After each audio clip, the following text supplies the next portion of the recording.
Una persona normal también puede desarrollar un TOC, que es un trastorno obsesivo compulsivo. ¿Qué es un trastorno obsesivo compulsivo? El título lo está diciendo. Primero, una obsesión, que es un acto repetitivo y se transforma en un trastorno cuando ya altera la vida de la persona y altera la vida de los que están a su alrededor. Entonces ahí pasa a ser un trastorno cuando la persona, por A, B o C razones, esto se implanta dentro de ella y ya no lo puede controlar.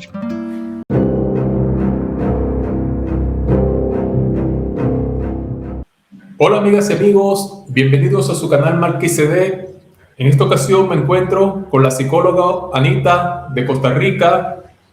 Hoy trataremos otro tema de una serie de temas que estaremos conversando, si es posible, cada semana, sobre los trastornos más comunes de las personas que pertenecen o han pertenecido a alguna secta o religión.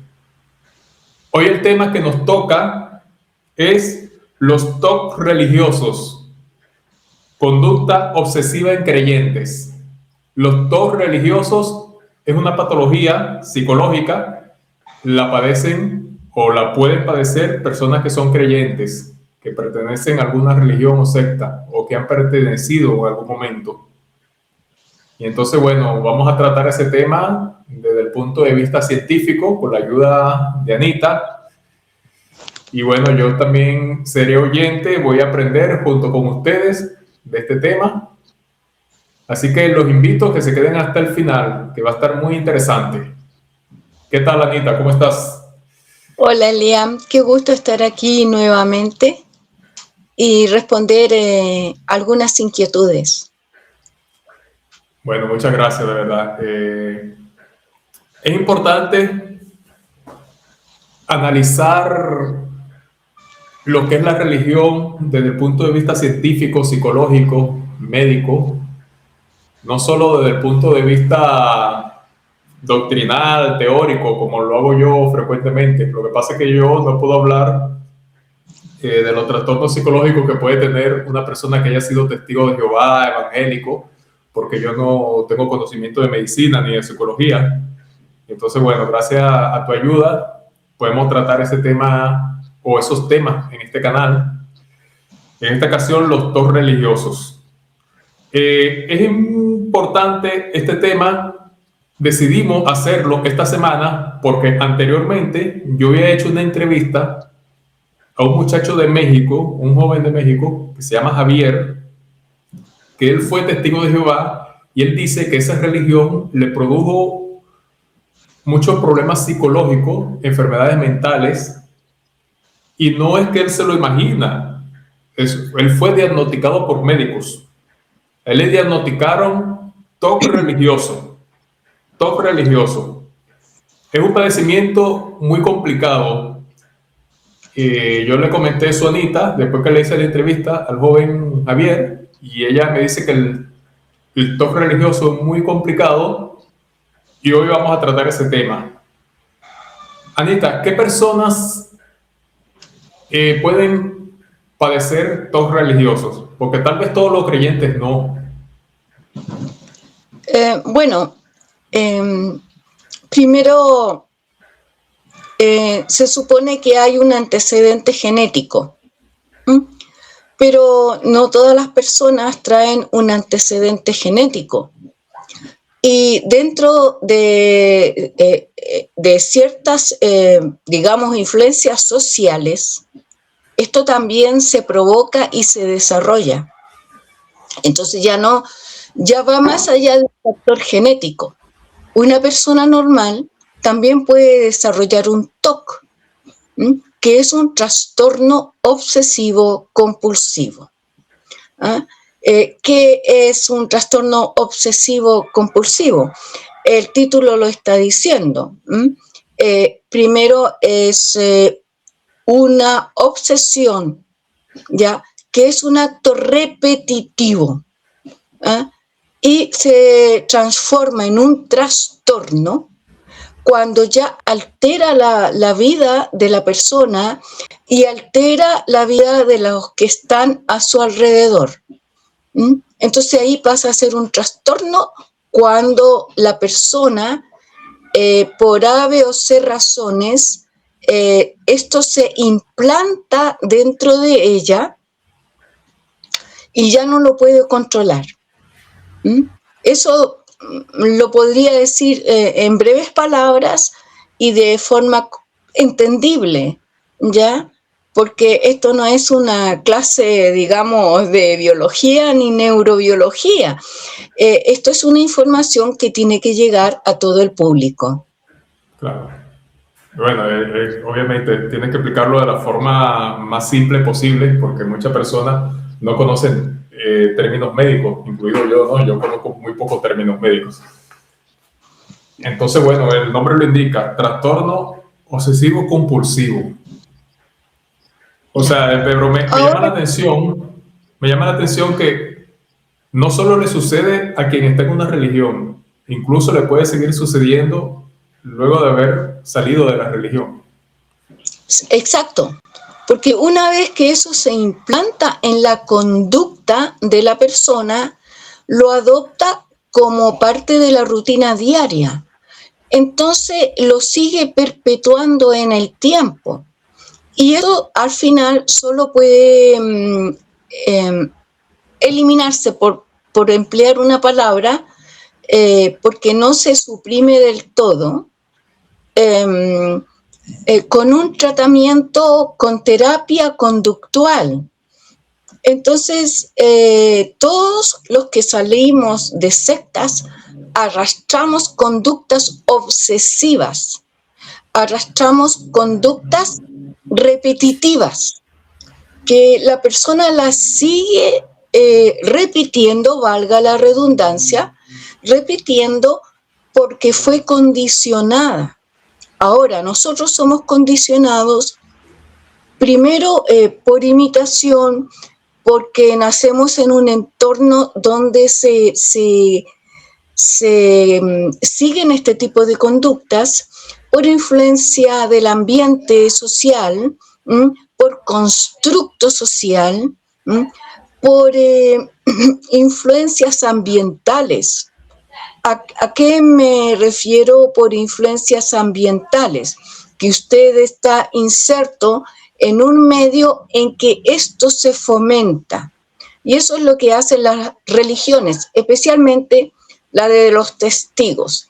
Es una secta religiosa altamente tóxica, porque se basa en actos repetitivos. Entonces, eso provoca, ¿cierto?, que la persona siga repitiendo estas conductas aún habiendo salido de ellas, porque lo hace en forma inconsciente. O sea, hay conductas que ya pasan a ser parte de uno, y si uno no se da cuenta, uno lo ve como algo normal, y entonces uno, aunque ya no pertenezca a la religión, uno cree que esa es la forma correcta de actuar. Claro, hay muchas cosas que uno termina arrastrando, incluso cuando está fuera de la religión. Por eso es que muchas personas, cuando abandonan una secta, necesariamente tienen que recibir ayuda psicológica. Tal vez no todos, pero muchos sí. Porque todo el mundo no asimila la religión igual. Hay unos que son más fanáticos que otros. El problema de las religiones es que se presentan como una idea inofensiva, ¿ya? Sobre todo las sectas, no quiero promocionar un producto, digamos, pero la que es menos tóxica y menos malsana es la religión católica. Todas las demás religiones son tóxicas y porque son más restrictivas, con la idea de ser diferentes a lo otro, ¿cierto? Diferentes a la católica, diferente a esta. Nosotros somos diferentes. Para marcar esa diferencia, introducen una serie de prohibiciones, de restricciones, para marcar la diferencia. Pero eso conlleva un daño tremendo a la persona en sí, porque está restringiendo instintos naturales, los está reprimiendo, los está aplastando. ¿Por qué? Porque existe un concepto de pecado que hace que la persona comience a suprimir este tipo de, digamos, su naturaleza. Nosotros por naturaleza somos humanos y estamos, nacemos con una serie de impulsos, como decía Sigmund Freud, impulsos naturales, pero eso las sectas en aras de la santidad las va suprimiendo. Ahora, todo lo que es reprimido, porque se trata de suprimirlas por medio de la presión. Van ejerciendo presión, ¿ya? Y la persona se tiene que autocontrolar estos instintos e impulsos que nosotros traemos de forma natural. Por lo tanto, pasan a ser sectas antinaturaleza. Y ahí está el daño. Ahora, Sigmund Freud, aquí vamos porque vamos a mencionar bastante a Freud, porque de aquí él fue el que digamos, descubrió y diagnosticó. Incluso tiene varias obras, él, donde habla de este tema religioso. Por ejemplo,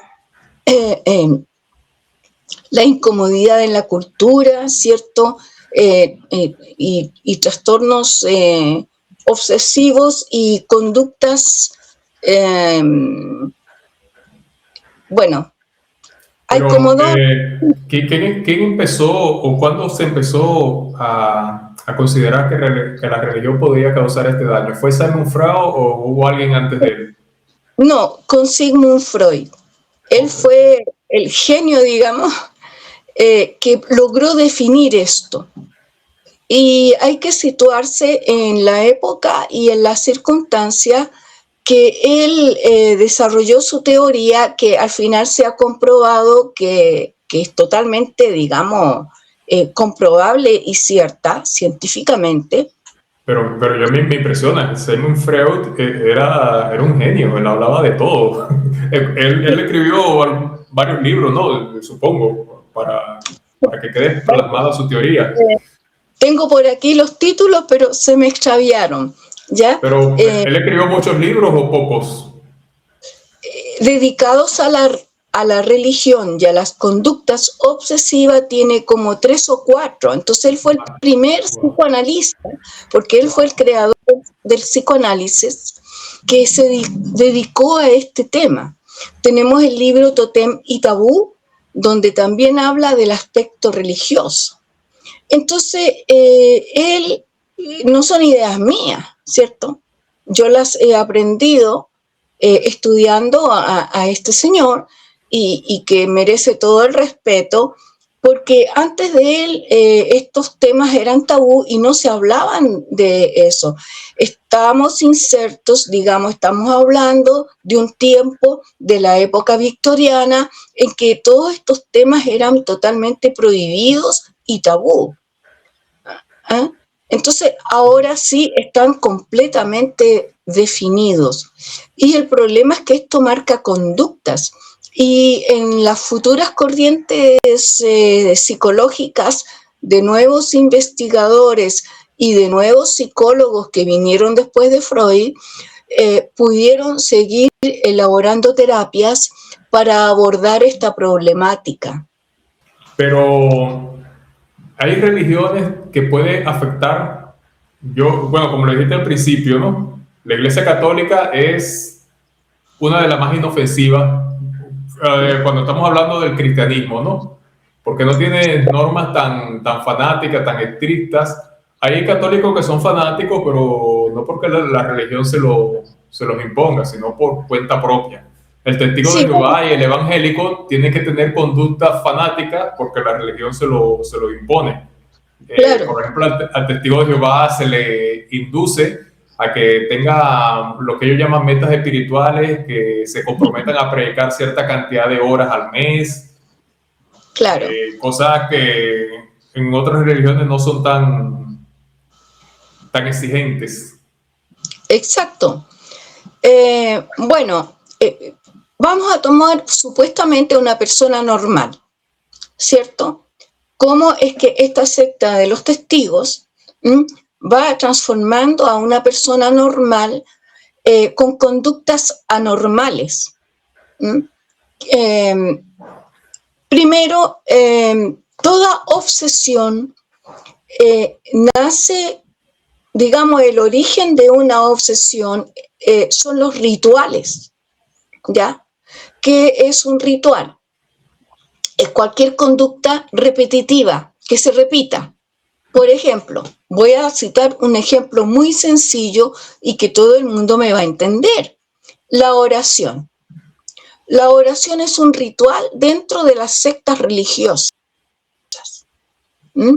pero se convierte en algo malsano cuando la persona se siente obligada a.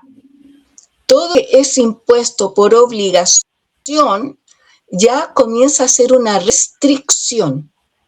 Entonces, ¿qué sucede? La persona llega a su culto religioso y tiene que orar. Y usted es parte de la conducta grupal porque es parte de la aceptación grupal. ¿Ah? Si usted no se gana la aceptación, se va a ganar el rechazo. ¿Y qué sucede? Si usted no ora como los demás, aunque a usted no le nazca y usted no quiera hacerlo, tiene que hacerlo.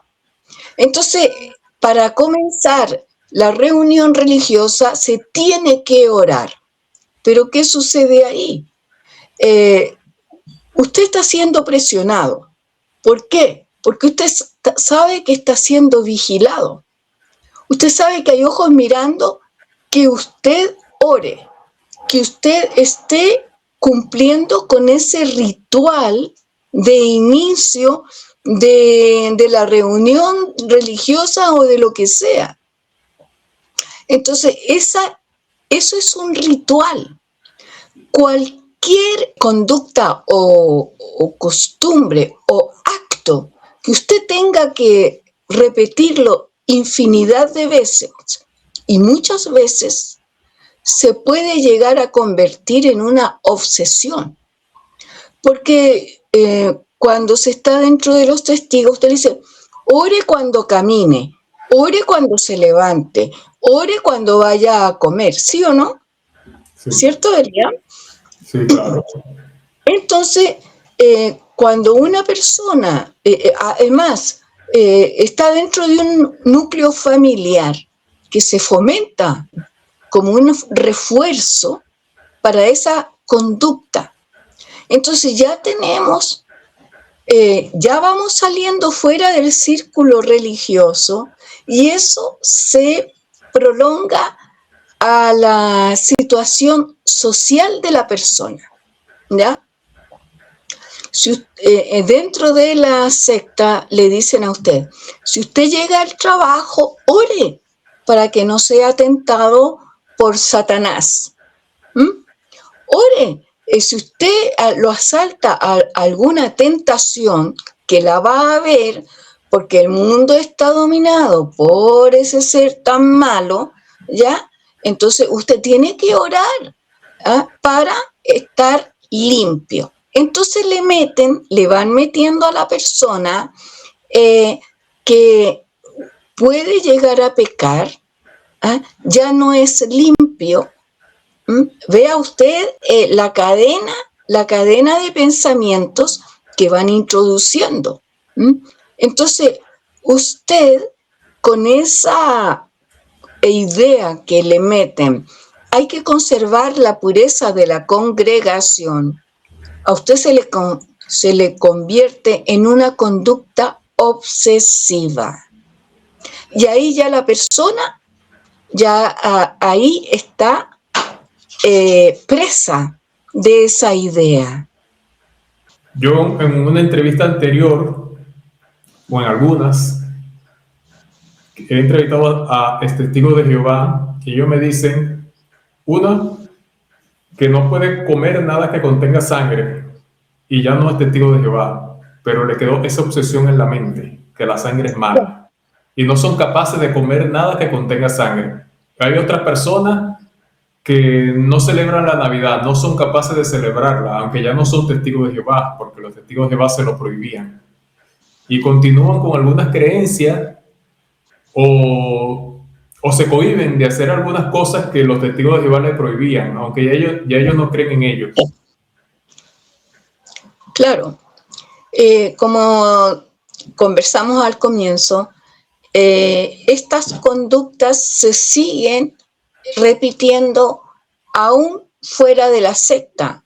Usted ya no tiene, digamos, contacto con ese estímulo negativo que lo obligaba a comportarse de tal o cual manera. Pero inconscientemente sigue repitiendo esa conducta porque se le metió tan adentro que lo sigue... Sigue obsesionado con el mismo tema. ¿Qué sucede? Hay otro caso que es como lo contrario. No sé... Hay personas que, claro, que se cohíben de hacer ciertas cosas porque su religión anterior se lo prohibía, ¿no? Porque se supone que si ya no eres testigo de Jehová, ya puedes hacer lo que ellos te prohibían, ¿no? Si es algo que no es malo. Pero también he visto que muchas otras personas dejan de ser testigos de Jehová y comienzan a tener hábitos dañinos para su persona. Por ejemplo, yo conocí a un señor que él antes fumaba mucho, antes de ser testigo de Jehová. Entonces se hizo testigo de Jehová, tuvo que dejar de fumar porque los testigos de Jehová no pueden fumar. Se hizo testigo de Jehová, se casó en la congregación, tuvo varios hijos, duró alrededor de 15, 17 años dentro de la organización. Se retiró de la religión de los testigos de Jehová. Cuando se retiró, empezó a fumar otra vez. Y yo digo, Dios mío, pero se supone que eso sí era positivo. El testigo de Jehová te prohíbe que fume y eso a mí me parece que es algo positivo porque el tabaco es dañino. ¿Por qué tiene que volver a fumar si ya lleva 17 años limpio? Conozco así muchas personas que eran alcohólicos antes de ser testigos de Jehová, dejan de ser testigos de Jehová y vuelven a ser alcohólicos y vuelven a hacer cosas nocivas. Antes de ser testigo de Jehová yo tomaba mucho alcohol y siendo testigo de Jehová también, pero ya después que yo salí de la organización yo estoy consciente que eso es malo y no lo puedo seguir haciendo. Pero hay personas que no, como que quieren recuperar el tiempo perdido, no sé, pero recuperarlo haciendo cosas perjudiciales. No entiendo yo por qué pasa eso. No, eso tiene otra explicación. No tiene nada que ver con una conducta obsesiva. Simplemente que mientras estuvo dentro de la secta, eso lo reprimió. Pero nunca se trató el problema de la adicción. Porque con esa idea absurda de que Cristo todo lo sana o el Jehová o lo que sea, todo lo arregla, no, eso no existe, ¿ya? La persona, digamos, supongamos que era un fumador empedernido o bebía alcohol, eso crea una dependencia y la persona crea una conducta, digamos, digamos que pasa a ser un dependiente del tabaco, un Sí, dependiente. pero yo te digo, amiga, después de 17 años sin fumar, simplemente porque No, dejaste la religión. es que mientras estuvo dentro de la secta, eso estuvo reprimido, pero no se curó, ¿ya? Las conductas adictivas nunca se curan, ¿ya? A no ser que sean tratadas por un profesional en adicciones. ¿Por qué? Porque ahí ya entra otro tipo de reacciones químicas a nivel de neurotransmisores, ¿m? Y hormonales que están trabajando en el individuo. Lo que sucede, y aquí vemos algo realmente grave, lo que hacen las sectas es, como decía yo, aplastar eso, pero no lo suprimen. La persona lo mantiene, digamos, controlado hasta donde pueda, ¿ah? Porque tiene encima un juicio, tiene encima un señalamiento, tiene encima una presión de grupo, ¿ah? Que le está imponiendo la religión, pero no se ha curado. Las Ahora, amiga, adicciones. ¿Mm? este trastorno obsesivo compulsivo, que es el TOC religioso, trastorno obsesivo compulsivo en creyentes, eh, ¿qué tan grave puede ser? Porque, o sea, ¿qué tan grave puede ser si no se trata, si no se recibe ayuda profesional? Eh, pues, suceden dos cosas aquí, ¿ya? Que la persona socialmente va sin darse cuenta recibir refuerzos. Supongamos que dentro de un núcleo familiar, uno integrante de ese grupo familiar dejó de ser testigo, pero sus familiares lo siguen siendo. Entonces sigue estando presionado, sigue bajo una restricción grupal, que es, en este caso, la familia, que está presionando. ¿Mm? Y afuera puede recibir, no sabemos, otro tipo de refuerzos y de estímulos que también lo lleven y no ayudan a, a suprimir esa conducta destructiva, ¿ah? Que adquirió dentro de la secta, ¿ah? Porque todo tipo de trastorno obsesivo compulsivo es una conducta, digamos, que es antisocial, es asocial, ¿ah? Provoca, por eso se le llama trastorno, ¿ah? Porque provoca una alteración conductual en la persona que es desadaptativa. Entonces tiene que tratarse, ¿ah? Y tiene que buscar ayuda.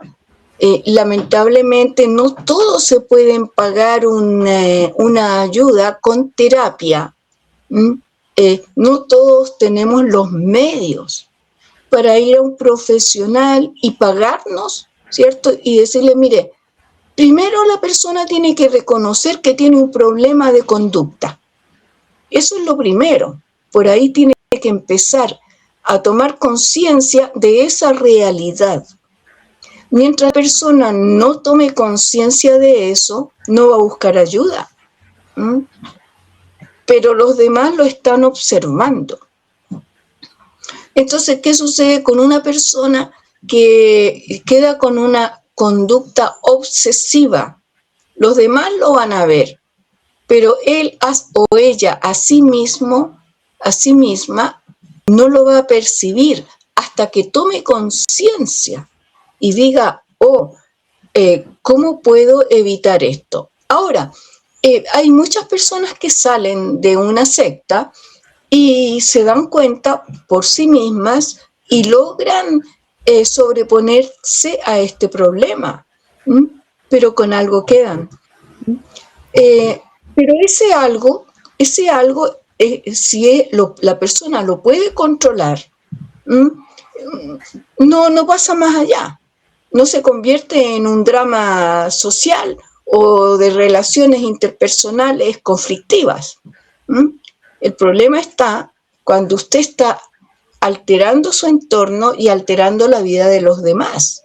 Claro, amiga, ese trastorno obsesivo compulsivo puede convertirse en algo más grave.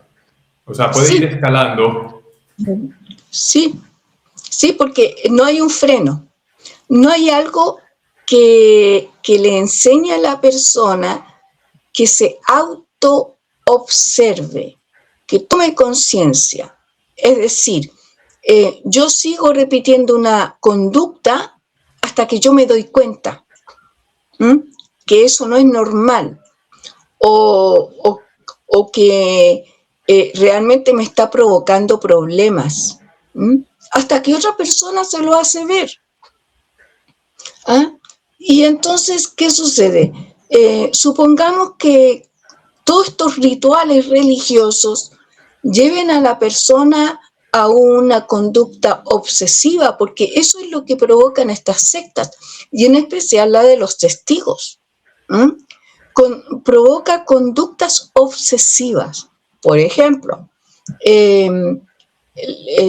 tiene que pararse en una esquina con ese mostrador, con todas esas revistas, ¿cierto?, que en realidad no ayudan en nada, y estar ahí el tiempo que sea necesario para cumplir con una asignación de horas, ¿cierto? Porque ahora le corresponde a los precursores, ya no a los publicadores que no están comprometidos con un número de horas, con una cantidad de horas.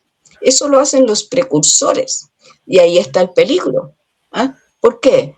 Usted se junta con la hermanita tal o la hermanito cual, ¿ya? Pero usted sabe que está siendo vigilado, usted sabe que está siendo controlado. Entonces se le agrega otro elemento a esa conducta aparentemente inofensiva, a esa costumbre, se le añade otro elemento aparentemente neutro, que en realidad no lo es, de presión.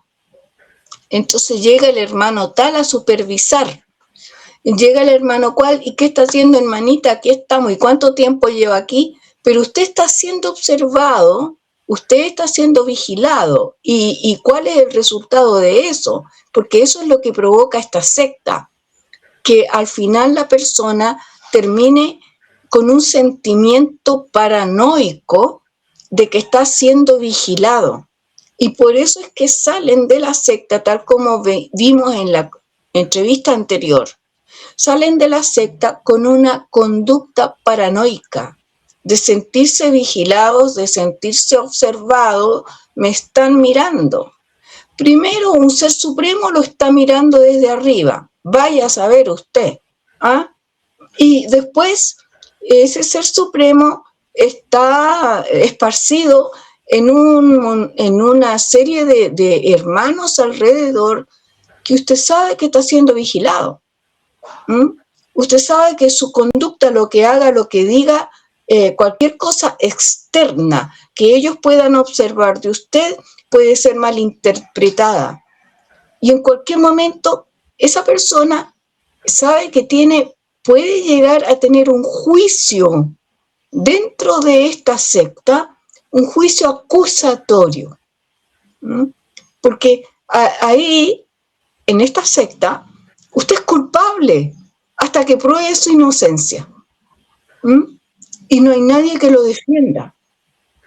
Si lo vemos fríamente, es así. Entonces la persona sale sintiéndose vigilada, observada, señalada, y le crean un sentimiento de culpabilidad, de culpa. Entonces, entre estas ideas que ya van invadiendo a la persona, vienen todos los otros trastornos añadidos, porque decía Sigmund Freud, decía, todo lo que los impulsos naturales e instintos que deben manifestarse de manera externa, si son reprimidos, se vuelven hacia adentro en contra de la persona. Y entonces de ahí vienen todas las demás enfermedades. ¿Por qué? Porque se vuelven todo eso que se reprimió y no salió y no se desarrolló de manera normal, se vuelve dentro de sí mismo. Y ahí tenemos una persona que se castiga a sí misma, puede entrar en estados depresivos y en casos más graves se autoagrede. Es una autoagresión. ¿Cómo se autoagrede? Digamos, una persona aparentemente normal. Yo he conocido casos trágicos de personas que, aparte de arrastrar un trauma anterior a la secta, o los metieron ahí, pero algo sucedió en ese trayecto que le provocó un trauma, no lo conocemos, pero está ahí latente. ¿Qué sucede?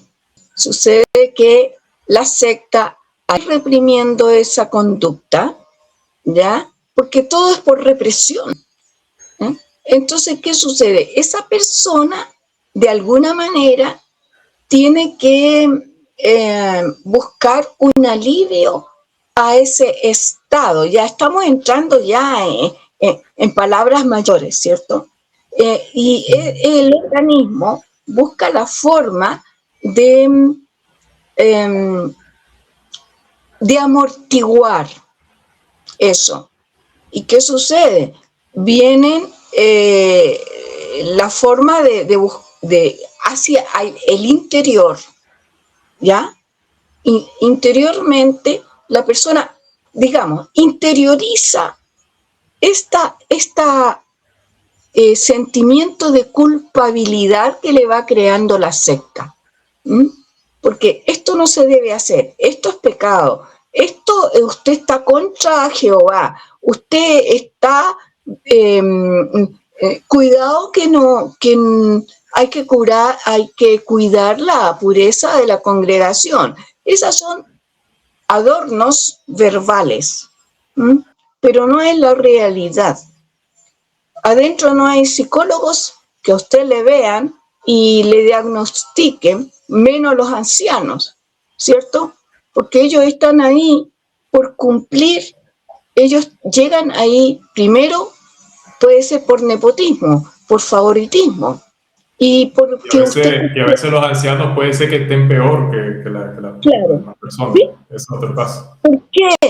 ¿Por qué están peor? Porque son los más obsesivos, sí, los más ritualistas, los más que tienen que cumplir con las reglas y dar el ejemplo. Entonces, ellos se convierten en verdugos de los demás. Hablando de eso, de los ancianos, en el caso de los testigos de Jehová, hay otras sectas religiosas, lo que pasa es que no está tan extendida. La Iglesia de la Luz del Mundo, que el apóstol, el líder, está preso en Estados Unidos por abusador de mujeres, ¿no? Bueno, sí. La cosa es que en esa secta yo la estuve estudiando un poco y hay un grupo, no me recuerdo cómo se llaman, hay un grupo encargado de vigilar, específicamente un grupo que tiene esa tarea, ese cargo, vigilar a las personas, cada cuánto tiempo asisten, si se están portando bien. O sea, no solo con los testigos de Jehová, hay otras sectas religiosas que son igual de controladoras y que bueno, y que sí vigilan literalmente, porque tienen grupos dirigidos que están creados para vigilar específicamente, como en la República Islámica del Irán, que ahora está en guerra, ¿no? Ahí existe lo que es la policía de la moral, que andan por la calle, el que no tiene el velo bien puesto le caen a palos, a las mujeres que no tienen el velo bien puesto se la llevan a la cárcel. bueno, en muchas religiones existe eso. Pero ahora yo digo, ¿qué tipo de profesional puede tratar ese tema del trastorno obsesivo compulsivo? ¿Los psicólogos o los psiquiatras? ¿O ambos? Ambos, pero hay una diferencia ahí. Por ejemplo, supongamos una persona que está diagnosticada con esquizofrenia, ¿m? O desarrolla trastorno bipolar. Generalmente estas personas traen un componente genético, pero también se puede fabricar. ¿Por qué? Porque, digamos, en el trastorno bipolar vienen una serie de factores de cambios químicos y a nivel de neurotransmisores a nivel cerebral, ya, que se alteran.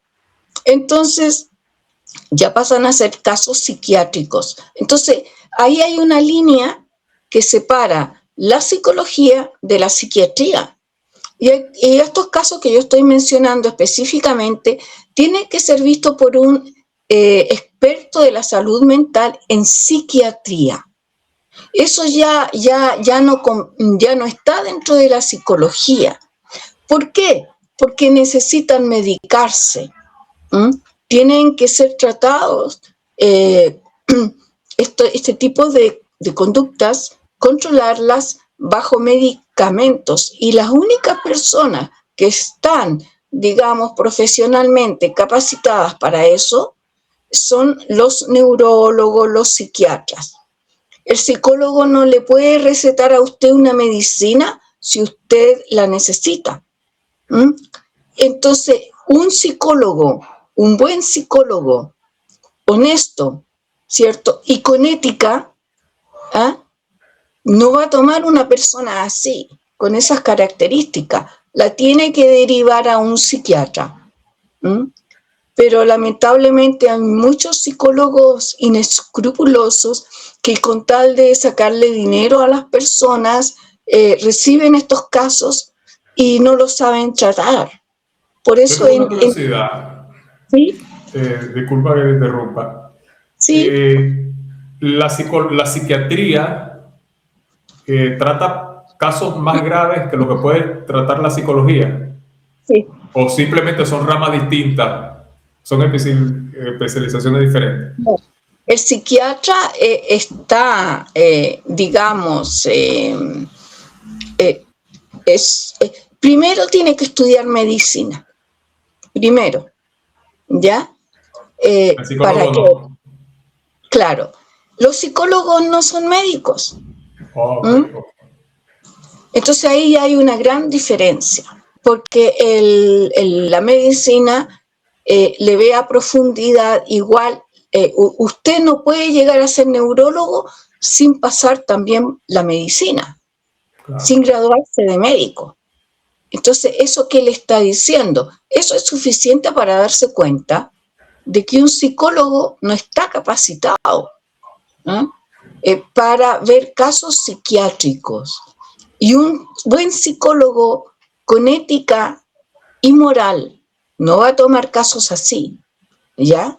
Porque se trata del bienestar de un paciente. Entonces, por eso generalmente muchas personas con este tipo de trastornos, que son para que los vea un psiquiatra, porque primero tienen que pasar, tienen que ser sometidos a terapia conductual, y muchas veces medicados, ¿ya? Porque, por ejemplo... Hay una cosa, amiga, pero hay una cosa que la persona, lo digo por...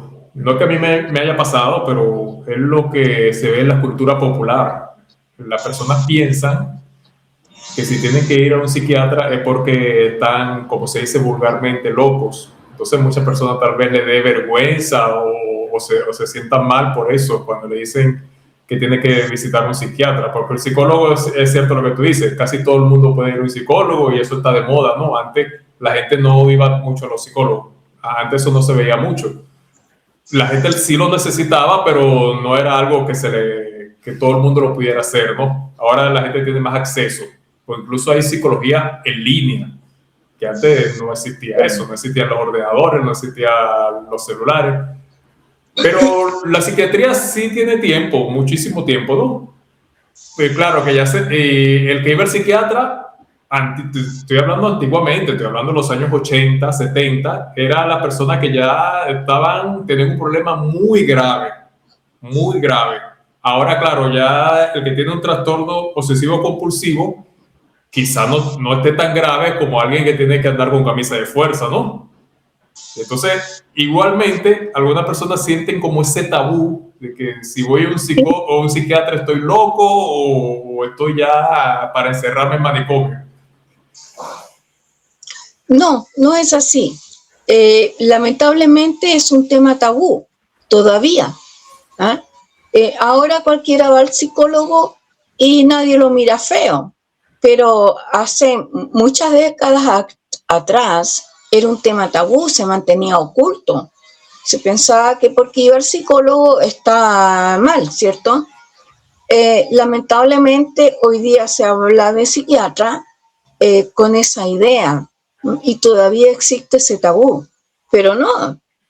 Por ejemplo, si yo me considero una persona normal, pero si yo me descubro una conducta obsesiva, claro, yo voy a ir al psicólogo, ¿ya? Porque el psicólogo también puede tratar eso, pero cuando ya pasa esa línea, ese límite, como te digo yo, y se transforma en un trastorno que altera la vida, limita, ¿cierto?, a quien lo padece y provoca, altera la vida de los que están a su alrededor, ya pasa a ser un trastorno. Cuando se convierte en un trastorno obsesivo compulsivo, tiene que ir a un psiquiatra. Una cosa que estuvimos hablando antes de la entrevista, a mí me lo dijiste, pero quiero que lo sepa el público. No, de nada vale que solo lo sepa yo, ¿no? Tú me mencionaste que algunas personas que tienen trastorno obsesivo compulsivo, o sea, el TOC religioso, posiblemente, tal vez no todas, pero algunos necesitarán ser tratados de por vida o por lo menos medicados de por vida. ¿Es cierto eso? Sí, sí, porque, por ejemplo, generalmente estas personas, supongamos, que tienen un cuadro psiquiátrico. Hay enfermedades que pertenecen exclusivamente al campo de la psiquiatría y un psicólogo no debe tomarlas. Tiene que derivarlos a un profesional de la salud mental, de la psiquiatría. Eso es lo ético, ¿ya? Entonces, ¿cómo era la pregunta, perdón? Sí, que si eso se puede convertir en algo crónico, pues crónico en el sentido de que tengas que estar medicándote de por vida. Por ejemplo, Claro. como la diabetes, hay personas que tienen un nivel de diabetes, estamos hablando de una enfermedad, algo médico, ¿no? Que tienen un nivel de diabetes que ya de por vida tienen que ponerse insulina. Hay otros que tienen otro tipo de enfermedad que tienen que tener medicación de por vida porque no se ha descubierto una cura definitiva. Con esto puede pasar lo mismo con el trastorno obsesivo compulsivo de los religiosos. Claro, porque como te decía, se producen a nivel cerebral cambios neuronales, cambios a nivel de neurotransmisores. Yo no voy a entrar en tecnicismo, el neurotransmisor tal, el neurotransmisor cual, ¿ah? Pero un psiquiatra sabe qué es lo que está sucediendo a nivel de conexión de neuronas con esa persona y sabe qué medicamento aplicar para bajar la ansiedad, para mantener cierto estado o para controlar, ¿cierto? El psicólogo no puede hacer eso y no debe. Claro. Bueno, si no está en su área de estudio, obviamente no. Por lo menos el que estudia medicina general, luego tiene que tener una especialización. Y el psicólogo ni siquiera estudia medicina general, como ya me mencionaste. Entonces ya No, en cuestión de medicamento y eso no debería, a menos que exista, ¿podría existir algún medicamento que un psicólogo pueda recetar o tampoco? no. Al menos, no, yo no lo haría. ¿Mm? Okay. Porque si no es el adecuado, el neurólogo, el psiquiatra, le va a hacer una serie de exámenes de laboratorio que va a determinar qué es lo que está sucediendo. Le va a tomar escáner, ¿cierto? Cerebral, le va a tomar una serie para ir descartando y saber qué zona específica a nivel cerebral y qué neurotransmisores están fallando. Su profesionalismo y su experiencia le va a decir, esto le está fallando tal, pero tiene que tener el comprobante de laboratorio en su mano para diagnosticar de manera específica. Porque si yo voy y tú me dices, me duele la cabeza, Anita, tómate una aspirina o tómate esto, lo otro, ¿ya? Y resulta que no es eso y resulta que es un tumor cerebral. Entonces es muy delicado el asunto.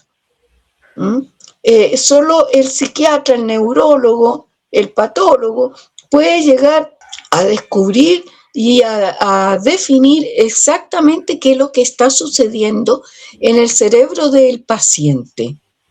Y es el problema que se hacen muchos, el daño que se hacen muchos enfermos. Dicen, ay, yo estoy salí mal de los testigos, voy a ir al psicólogo.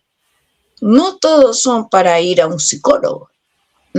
Por ejemplo, voy a poner un ejemplo, que es algo muy común que sucede dentro de los testigos, en los ataques de pánico. Un ataque de pánico lo puede tratar cualquier psicólogo, incluso no cualquiera, ¿ya?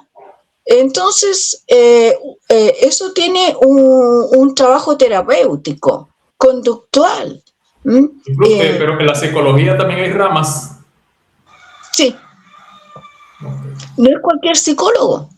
¿Por qué? Porque ahí es donde falla, o sea, digamos, inocentemente, la persona le dice, oigan, anda al psicólogo y esto, y se meten a la primera consulta que encuentran y resulta que no es el indicado.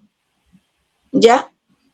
Dentro de la psicología, igual que la medicina, hay especializaciones. Entonces, no todo le sirve a usted. Por ejemplo, si yo tengo, digamos, una conducta o una idea fija, pero que no llega a ser una patología, yo no voy a ir a un psicólogo social, ¿cierto? O un psicólogo laboral, que los hay, ¿cierto? Okay. No, tiene que ir a un especialista que vea ese problema. Un psicólogo, digamos, puede ser un conductista, puede ser un psicoanalista, ¿ya? Y eso sí, le va a dar con el, digamos, el origen del problema. Entonces, a veces hay personas que se van a meter con cualquier psicólogo y salen peor de lo que llegaron. Ok, Anita. Para resumir el tema que estamos hablando y concluir también, ¿no? Pero quiero hacer un resumen final. Te voy a hacer dos preguntas. Bueno, una pregunta. ¿Todas las religiones tienen el potencial de enfermar a las personas o solo las sectas extremistas? Yo haría una diferencia entre una religión que es normal y las sectas. Lamentablemente, la mayoría de las religiones que se dicen protestantes, lamentablemente son fomentan y son creadores de conductas compulsivas. Todas. ¿Por qué? Porque se basan en culpar, en culpabilidad, en reprimir lo que es natural, que es por naturaleza en el ser humano. Y todo lo que es reprimido, como dije anteriormente, se vuelve hacia adentro y la persona, el inconsciente, lo transforma en una agresión dentro de uno hacia sí mismo, y también se crean conductas agresoras hacia afuera, porque la persona tiene por algún medio liberarse de esa carga. Ok, sí, yo también pensé lo mismo, pero quería que tú lo confirmaras.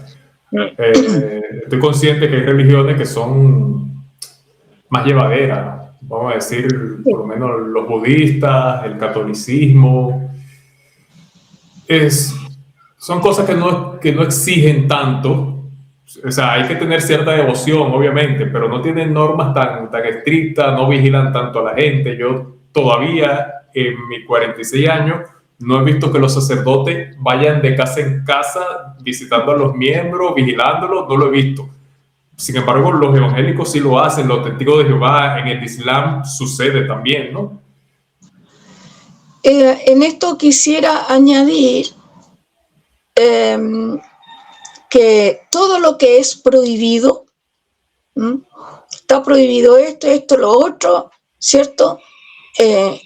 Está prohibido que usted mire a la vecina que está súper súper atractiva, usted ha pecado en su corazón.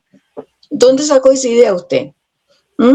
Entonces, todo lo que está prohibido lo convierten en un sentimiento de culpabilidad.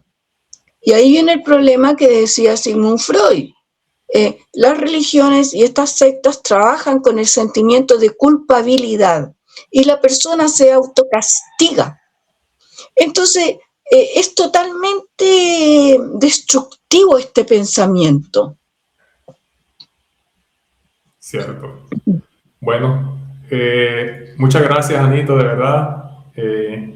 Ha hecho un gran esfuerzo, tiene problemas con la voz hoy, pero has hecho un gran esfuerzo por deleitarnos con este tema, un tema muy interesante, porque de la entrevista anterior salió este tema, que el entrevistado tiene ese padecimiento, entonces decidimos tratar el tema hoy.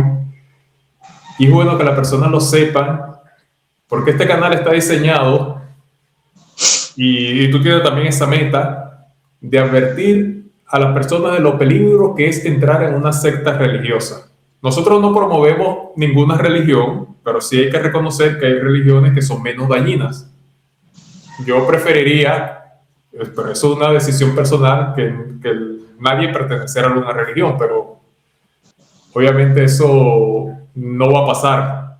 Pero sí es bueno advertir a las personas de los peligros que pueden causar las religiones extremistas, las sectas religiosas, o por lo menos que aprendan a identificarlas. Y bueno, estuvo muy interesante el tema, y este es el segundo de temas psicológicos, de análisis psicológico de la religión, que vamos a hacer posiblemente cada semana. Vamos a hacer lo posible de que semanalmente sea un tema, ¿no? Y muchas gracias, Anita, de verdad, muchas gracias por tu colaboración. A las personas que han visto el video hasta el final, gracias por el apoyo. Este canal ha tenido mucho apoyo desde el tiempo que lo creé, sin mucha experiencia, y hacemos lo posible de que las personas que entren al canal sean personas serias. En el caso de Anita, tenemos muchos videos con ella aquí en el canal y nunca han existido problemas. Y bueno, yo les invito a todas las personas que están viendo el canal, que si quieren contar su experiencia dentro de alguna secta o religión, pueden escribir al correo electrónico que está en la descripción del video, ¿no? En la descripción de todos los videos. Y si alguien quiere hablar sobre algún tema, relacionado con la religión, cómo afecta la religión a la persona, también tiene las puertas abiertas en este canal, siempre y cuando el tema sea tratado de forma seria, como se ha tratado hasta los momentos. Muchas gracias, Anita, de verdad. Gracias. Gracias a ti, Eliam.